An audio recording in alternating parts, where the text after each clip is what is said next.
Bonjour et bienvenue dans ce Cravate Club spécial Salon de l'Agriculture. À l'occasion du 14e SIAM, nous évoquons l'agriculture durable. Pour en discuter avec nous, j'accueille Anouar Alasri. Bonjour. Bonjour. Alors vous êtes directeur général d'Éléphant Vert Maroc, une entreprise spécialisée dans l'agriculture durable.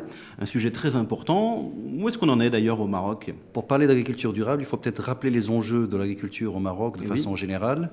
Et pour cela, je rappellerai que la première phase du plan Maroc Vert a été parfaitement remplie dans la mesure où aujourd'hui, nous arrivons à produire des produits à valeur ajoutée tels que les fruits et légumes, par exemple à l'exportation, mais également pour le marché local. L'ensemble des exploitations, une grande partie des exploitations est aujourd'hui équipée en goutte à goutte, en irrigation, équipée aussi en machinisme agricole. Donc nous avons pu mettre en place, grâce au plan Maroc Vert, aussi bien les équipements que le tonnage, la production, la maîtrise de l'itinéraire agronomique, etc. Ce qui nous permet aujourd'hui d'aborder les marchés sereinement. Donc il y a eu un vrai progrès au Maroc ces dernières années. Il y avait un vrai progrès sur la production à l'hectare, la qualité des productions réalisées, la valorisation est encore un enjeu aujourd'hui, mais nous avons déjà atteint la première étape. Cependant, aujourd'hui, le paramètre production étant maîtrisé, étant globalement maîtrisé, les marchés posent problème. Elles posent problème à deux niveaux. Un, c'est de trouver demande en face des offres qui sont produites. Et deux, c'est de s'assurer des cours et d'éviter la fluctuation des cours qui font quelque part que l'agriculteur ne rentre pas dans ses frais en fin de compte. Alors pour répondre à cette double problématique, qu'est-ce qu'on peut faire ? Alors, pour répondre à cela, l'agriculture durable vient comme une proposition de solution, puisque quand on dit durable, il faut que ce soit économiquement durable. C'est-à-dire qu'il faut que l'agriculture joue son premier rôle, alimenter les populations, permettre l'emploi ou l'employabilité dans les zones rurales, permettre un certain niveau de vie dans les zones rurales. Ça, c'est d'abord la priorité, avant de parler exportation, etc. Il faut que les gens puissent vivre de leurs terres. Le développement durable dans l'agriculture. Dans l'agriculture. Donc, les gens doivent vivre de leurs terres, éviter l'exode rural, etc. Ça, c'est le premier point. Le deuxième point, c'est de s'assurer de la pérennité du patrimoine terre, puisque la terre est notre premier patrimoine en tant qu'humain, et il faut s'assurer de ne pas détériorer ce patrimoine et de garder cette fertilité du sol pour les générations futures. C'est-à-dire qu'on l'oublie, ça, que le territoire, ce patrimoine, la terre, elle peut s'user, elle peut s'abîmer et, si on n'y prend pas garde, devenir beaucoup moins productive. Exact. Souvent, on considère la terre comme un outil de production, comme un tracteur, etc. Or, la terre, c'est un patrimoine, c'est un vivant. Et la terre, pour former la rhizosphère, c'est la superficie de la terre qui devient agricole. Il faut des siècles pour former 20 cm de rhizosphère ou 25 cm de rhizosphère.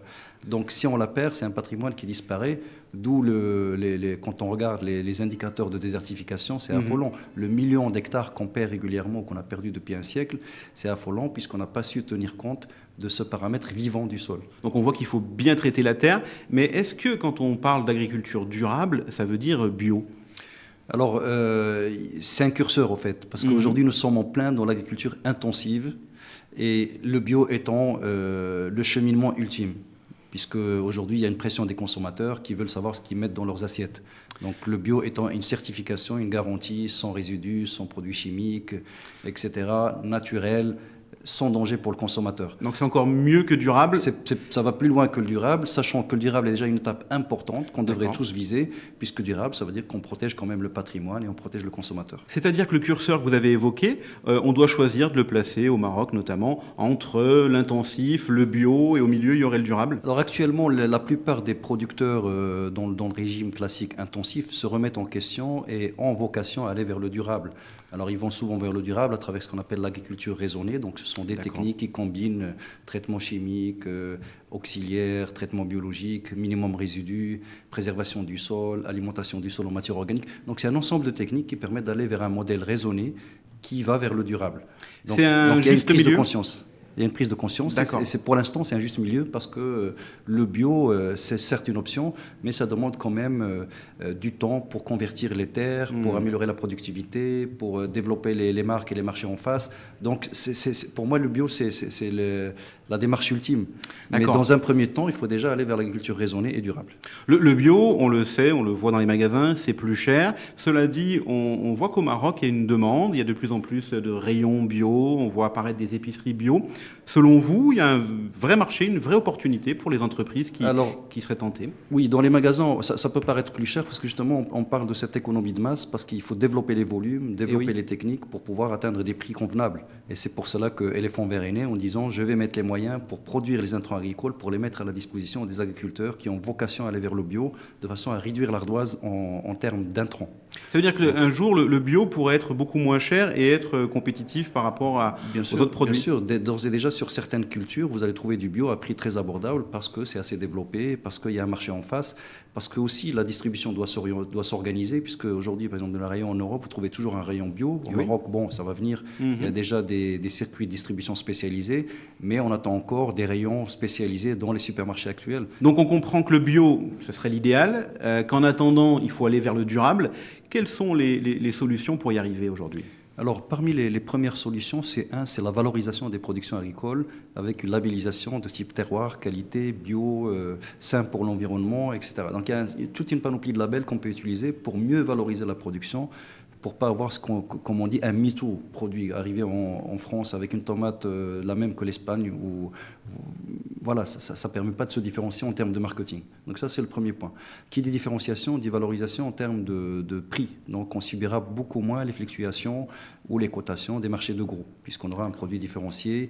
Et la troisième approche, c'est ce qu'on cherche à faire à Éléphant Vert, c'est l'approche filière, c'est de mettre directement les distributeurs européens face à des groupements d'agriculteurs marocains qui investissent dans la qualité via des modèles type agrégation ou autres, de façon à pas à éliminer les intermédiaires, mais à réduire les intermédiaires et à mieux valoriser les productions agricoles. Qu'est-ce qu'on peut faire de mieux au niveau des intrants pour qu'ils soient meilleurs, justement? Donc pour les intrants, c'est l'offre. Il faut s'assurer que l'ensemble des cultures ou les cultures stratégiques puissent bénéficier d'une offre d'intrants agricoles, biologiques ou durables. Donc c'est la mission d'Éléphant Vert première, puisque Éléphant Vert aujourd'hui est le seul producteur marocain d'intrants agricoles local. C'est très important. Donc ça permet de réduire la facture à l'importation, de réduire le coût pour le producteur. C'est également accompagné par les équipes Éléphant Vert en termes de formation, de vulgarisation pour encadrer les agriculteurs sur ces nouvelles techniques. C'est accompagné également au niveau d'Éléphant Vert par une division qui s'appelle la clinique des plantes, donc qui va diagnostiquer la fertilité du sol et proposer des programmes sur mesure adaptés à chaque producteur, à chaque culture. Donc voilà ce qu'on cherche à faire en mettant à la disposition du producteur marocain une offre sur mesure, abordable, de façon à produire mieux et de façon durable. Merci beaucoup Anouar El Asri. Pour terminer, un dernier mot, le Siam, la Suisse est à l'honneur. Alors effectivement, nous exposons avec le pavillon suisse, avec la vingtaine d'entreprises suisses au niveau du Siam. Nous allons présenter certaines innovations à Éléphant Vert donc, pour cette année, en particulier un produit phare sur lequel nous comptons énormément pour restructurer les sols, améliorer la fertilité. Ça s'appelle l'Ovalis, donc c'est un produit à base de micro-organismes et qui est une forte innovation en termes de production de micro-organismes et de fertilité des sols.